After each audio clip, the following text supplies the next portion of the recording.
Olá, análise dos fatos no ar, edição desta quinta que traz para você todas as notícias e informações que importam no meio do seu dia para você seguir bem informado. Tudo bem, Felipe? Salve, salve, Carol, equipe da Eldorado FM, melhores ouvintes, sempre um prazer falar com vocês, análise dos fatos ao vivo agora e logo em seguida disponível nas plataformas de podcast, vamos com tudo. Também disponível já na TV Estadão para você assistir a mais este conteúdo, estão todos os programas por lá também. Destaques deste 22 de junho. TSE começa a julgar a ação que pode deixar ex-presidente Jair Bolsonaro inelegível até 2030, político é acusado de abuso de poder. Da Europa, presidente Lula volta a criticar Banco Central, que manteve juros altos em 13,75% sem aceno para a queda futura. E ainda, novo plano diretor de São Paulo amplia áreas de prédios altos e prevê isenção fiscal para estádios do Corinthians, Palmeiras e São Paulo. O que acontece no Brasil e no mundo. Análise dos fatos. O Tribunal Superior Eleitoral começou nesta quinta o julgamento que definirá o futuro político de Jair Bolsonaro e de todo o campo da direita nas próximas eleições. Acusado de abuso de poder político, conduta vedada, desordem informacional e uso indevido dos meios de comunicação, o ex-presidente pode perder os direitos políticos e ficar sem disputar a eleição por 8 anos se for condenado. Ou seja, ele ficaria inelegível até outubro de 2030, abrindo uma disputa pelo espólio bolsonarista. Não há previsão de o julgamento ser concluído hoje. O ministro Benedito Gonçalves abriu o julgamento com a leitura do relatório, que durou 2 horas. O documento de 45 páginas não apresenta nenhuma conclusão sobre o mérito do processo. É um resumo técnico do andamento da ação até agora. Já a defesa do ex-presidente, na figura do advogado Tarcísio Vieira de Carvalho, abriu a fala tentando despolitizar o julgamento. Não está em julgamento, como quer se fazer crer, o bolsonarismo. Não se está a arbitrar uma disputa sangrenta, imaginária, entre a civilização e a barbárie. Não está em julgamento, mesmo porque o Tribunal Superior Eleitoral é um tribunal, não é um parlamento, não é um colégio eleitoral. Não está em julgamento, portanto, aqui, nesse processo, a validade, por exemplo, de um processo de direita para a vida política da nação. Carvalho acusou o PDT, autor da ação contra Bolsonaro, de tentar instrumentalizar a justiça eleitoral, chamou a ação de impostora e defendeu que o processo não pode ser usado para varrer do mapa político um projeto de direita para o Brasil. A defesa também tenta salvar o vice, general Braga Neto, ao defender que sua eventual punição no caso só pode ser personalíssima. Jair Bolsonaro afirmou nesta quinta que será uma afronta caso o TSE o torne inelegível. Disse que ainda gostaria de continuar 100% ativo politicamente e que, com essa eventual decisão do tribunal, perderia um pouquinho desse gás. A minha idade, o que eu gostaria de fazer? Eu gostaria de continuar ativo 100% na política. E tirando seus direitos políticos, que no meu entender uma afronta isso aí, você perde um pouquinho desse gás. Eu acredito que o que eu fiz ao longo de 4 anos é algo para ser estudado, né? Declaração consta nas redes sociais do ex-presidente e foi dada poucas horas antes do início do julgamento. Bolsonaro embarcou para Porto Alegre nesta manhã, onde participará de encontros da Transposul.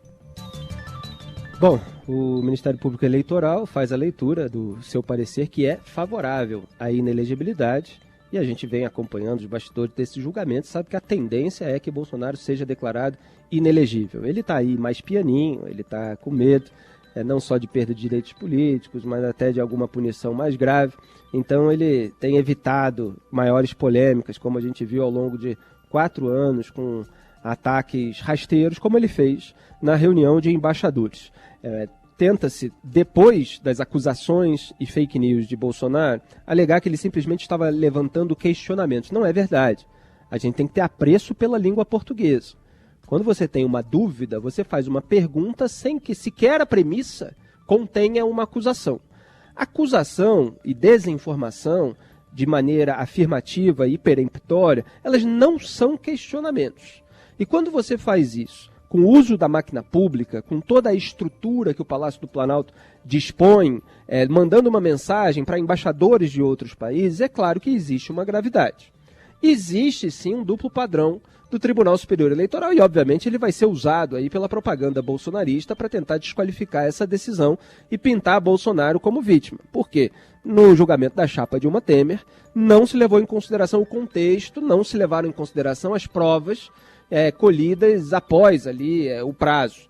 Simplesmente se focou naquela questão inicial. E agora se está levando em consideração todo o contexto, já que essas acusações, esses ataques e tudo que Bolsonaro instigou acabaram resultando, direta ou indiretamente, nos atos golpistas de 8 de janeiro. A invasão com depredação de patrimônio público dos prédios dos 3 poderes.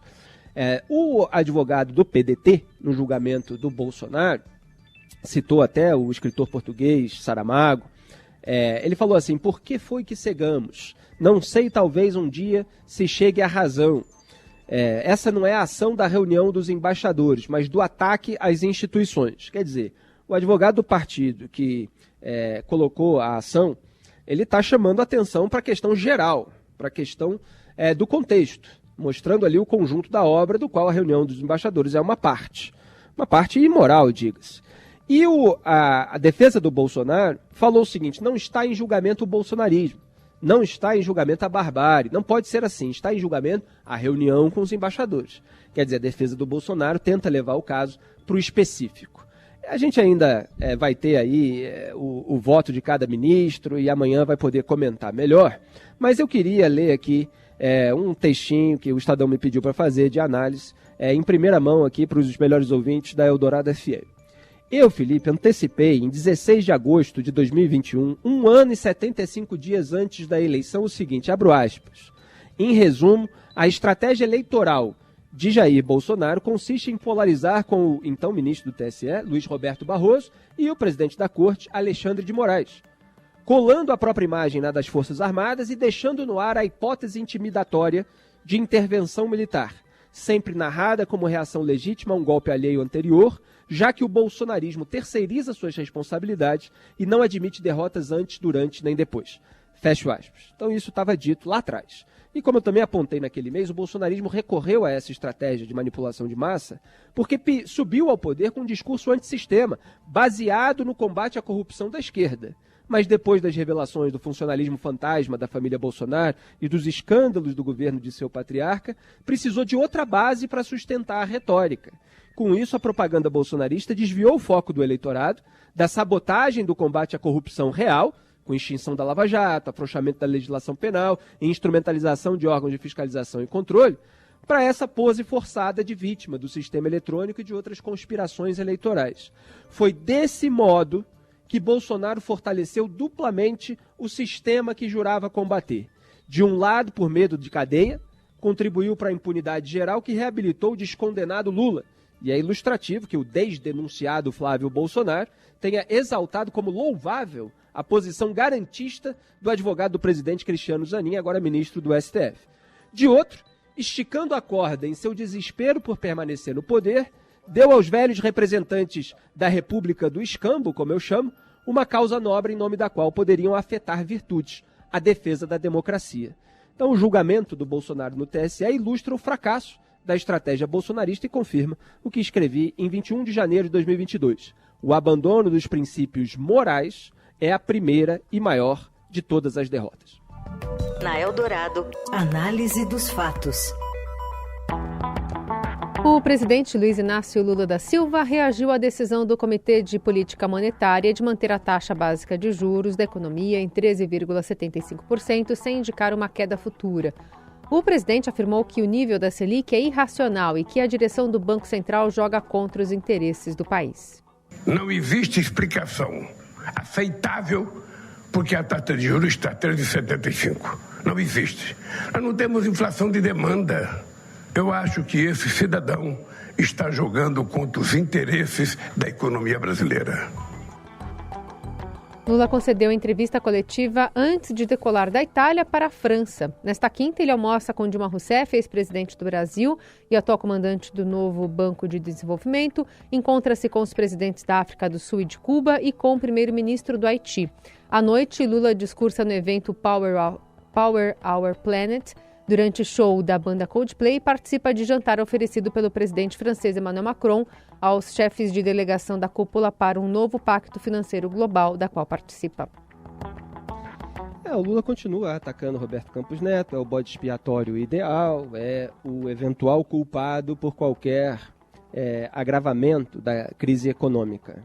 O Campos Neto está tendo uma postura muito firme, quer dizer, o Banco Central não se curvou a toda essa verborragia do Lula e manteve a taxa Selic em 3,75%, o que está contribuindo para a queda da inflação no Brasil. Só que o cenário internacional ainda apresenta instabilidades, ainda causa preocupação. Então a previsão é de queda desses juros lá para o segundo semestre e até mais para o final do ano, né? Embora muita gente estivesse esperando ali para agosto, tem gente que acha que só virá em novembro. E quando a gente olha para os bancos centrais de outros países, o que aconteceu aí de ontem para hoje, nesses últimos dias, é sinalização de aumento dos juros nos Estados Unidos, é aumento de juros na Inglaterra, é aumento de juros na Noruega, é aumento de juros na Suíça, Indonésia e Filipinas mantendo ali taxas inalteradas.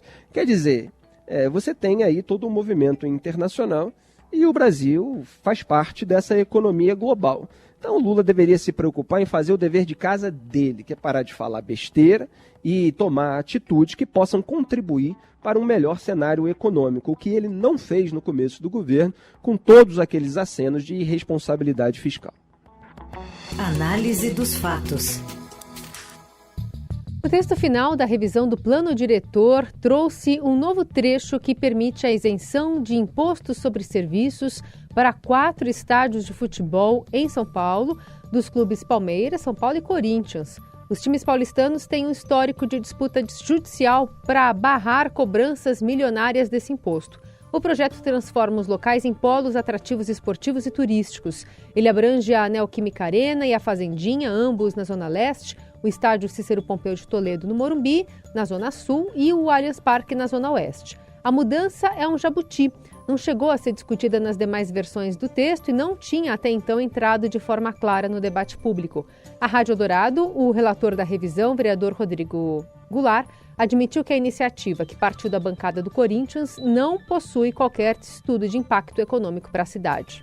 Essa é uma ideia que surgiu dentre a bancada corintiana, vamos dizer assim, né? Dos outros clubes aqui também. São grandes polos de atração da cidade. Então, a ideia é que a gente possa incentivar de forma econômica e também a possibilidade de uma lei específica haver também novos parâmetros urbanísticos. O impacto, com certeza, será medido aí pela Secretaria da Fazenda. Já há uma discussão, outras legislações que tratam sobre incentivo sobre o ISS para os clubes e outros tributos também. Essa legislação não é uma novidade para os temas que já foram tratados aqui na Câmara. Então, com certeza, já há um tipo de estudos, tratativas internas quanto a isso. Aí vai de uma decisão, não do prefeito apenas, né, mas também da sua Procuradoria, Secretaria da Fazenda, para tratar sobre os impactos e as possibilidades de veto ou de sanção desse trecho do projeto.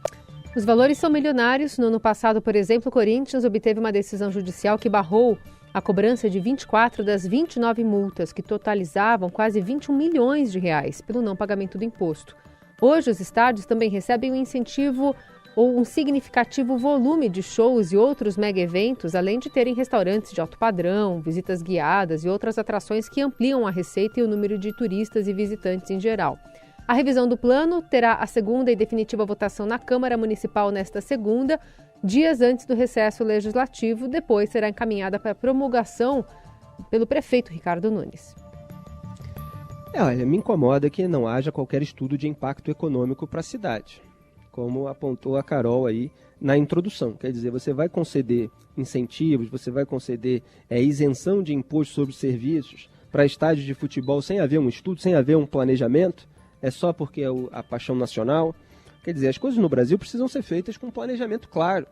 Há isenções demais para setores privilegiados da sociedade e é preciso estabelecer critérios. Por que que isso acontece?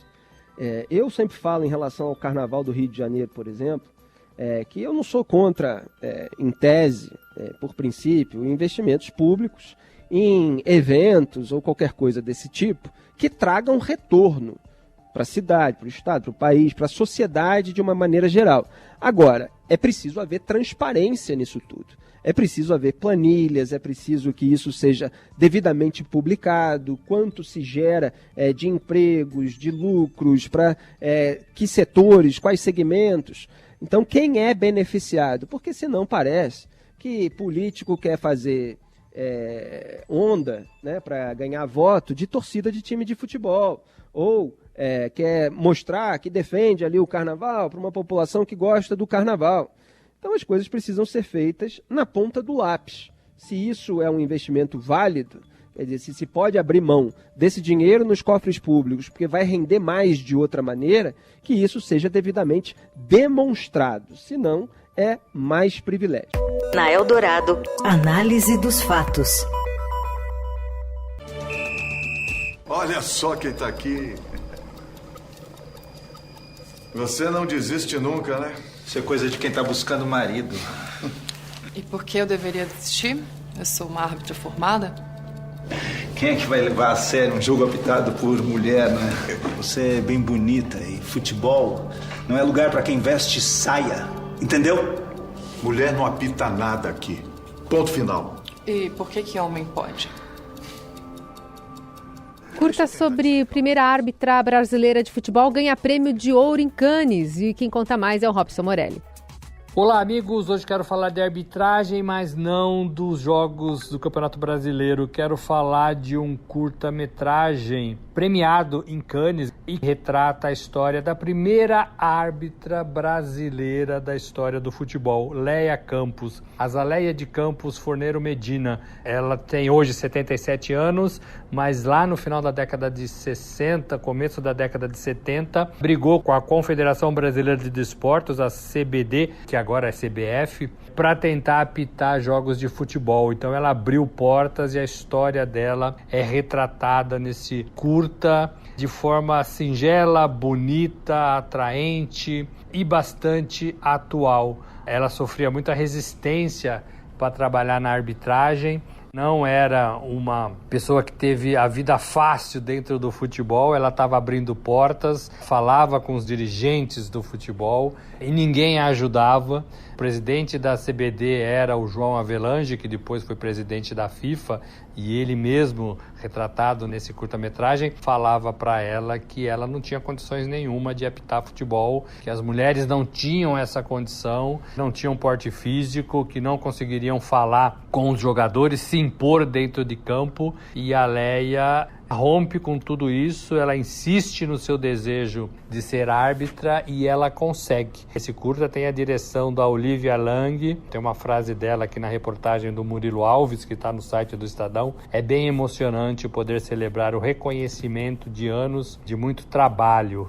E ela consegue resgatar isso nas imagens, nas falas, nas discussões dos dirigentes de futebol com a Léia. Ela participa de toda a feitura do curta, desde o roteiro até a escolha dos próprios artistas, e ela fala muito emocionado de tudo isso, né? A gente percebe uma frase dela como a ação da Léia lá atrás foi fundamental para a época. Hoje o futebol tem árbitras mulheres, tem auxiliares mulheres, tem jogadoras mulheres, tudo que a gente não tinha, né, em 1967, 68, 69, 70, quando ela começou. A Léia apitou a sua primeira partida em 1971 e depois ela foi convidada pela própria FIFA a trabalhar no futebol feminino do México, representando a entidade. Ela apitou em 98 jogos de futebol. É isso, gente. Falei, um abraço a todos. Valeu!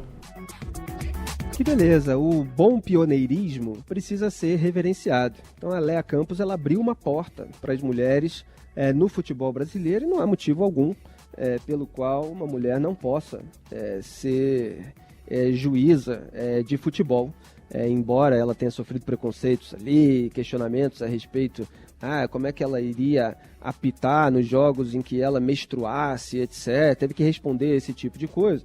Hoje a gente vê que as mulheres, tanto juízas quanto bandeirinhas, estão aí atuando em competições nacionais e internacionais sem problema nenhum. Essa história me fez lembrar a Dona Ivone Lara, grande sambista brasileira, que eu tive a oportunidade de fazer um vídeo, um curtazinho, sobre o aniversário dela, intercalando com uma entrevista que ela me deu na época, lá em 2007, ela fazia 85 anos, foi comemorada no Bar Bom Sujeito, no Rio de Janeiro. E a Dona Ivone Lara foi a primeira mulher a assinar um samba enredo, num universo também machista, como era o universo do samba. E ela abriu muitas portas, hoje a gente vê, eu acompanho nas redes sociais, inclusive no Instagram, uma mulherada boa aí que está fazendo samba, pagodinho, da melhor qualidade, e eu acho fundamental reverenciar quem foi a pioneira, né? Quem enfrentou ali, sem vitimismo, e botou o nome para jogo. Quer dizer, você só precisa ter qualidade e competência, independentemente do sexo. É isso que precisa ser avaliado e que bom que a gente tem exemplos. Na Eldorado, análise dos fatos.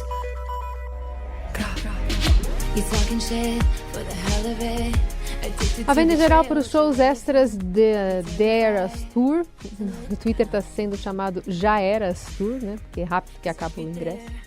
Da cantora Taylor Swift, começaram nesta quinta, os ingressos prometem sempre, né, serem disputados, já que a venda geral para os primeiros shows anunciados alcançou 1.600.000 dispositivos. Taylor anunciou 2 shows novos no país, um no dia 19 de novembro, no Estádio do Engenhão, no Rio de Janeiro, e no dia 24, também do mesmo mês, no Allianz Parque, aqui em São Paulo. Só que essas apresentações, entre aspas, extras, porém, são surpresa só para os fãs mesmo, porque tem combinações das datas bem antes nos bastidores.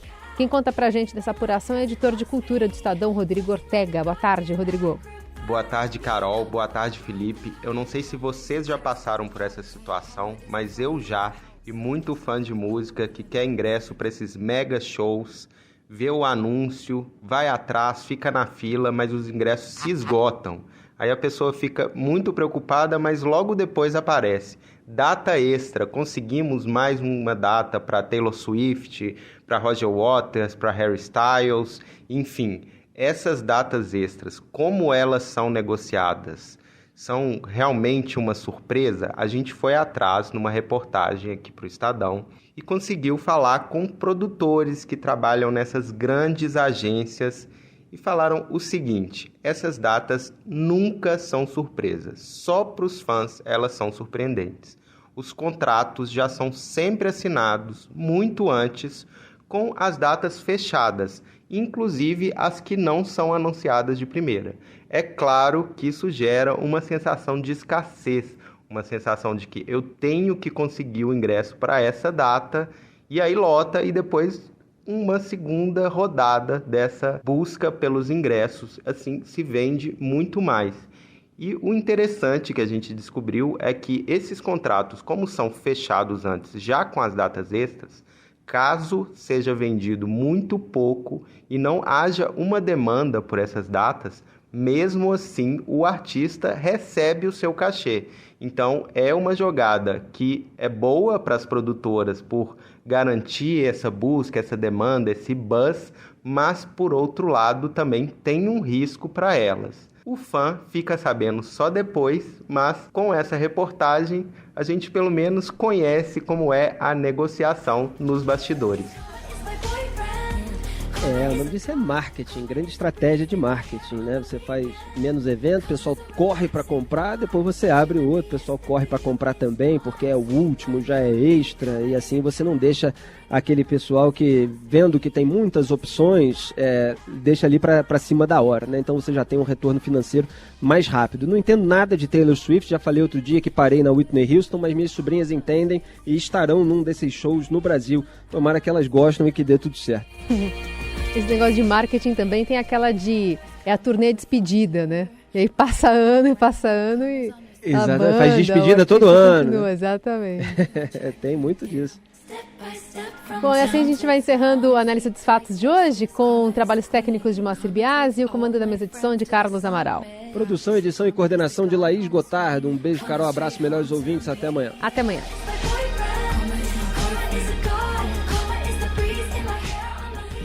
Você ouviu Análise dos Fatos. Se você perdeu esta edição ou quer ouvir de novo, acesse radioeldorado.com.br ou assine gratuitamente o podcast no iTunes, Google Podcast, Deezer ou Spotify.